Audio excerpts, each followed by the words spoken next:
يا بر رحمتك أرجى عندنا من عمل نكسبه فاغفر لنا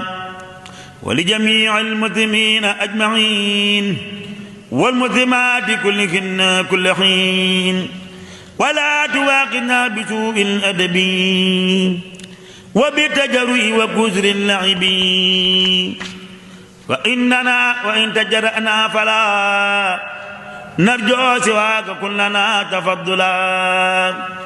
ولا تواخذنا بكثرة الفضول في ظاهر وباطن وبالخفول وكن معيذنا من الوباء وكل نازل من السماء وكل ما يدور في الأرض وما بينهما يكون يا رب السماء وجب قلوبنا مع الجوارح للبر والتقوى بجاه الناسخين وسلي نذكى صلاة دافعة عنا وباء من جراج مانعا علي والآل بأفضل سلام te noonu mu nekk lamp yoon wi ca kaw ca kanam rek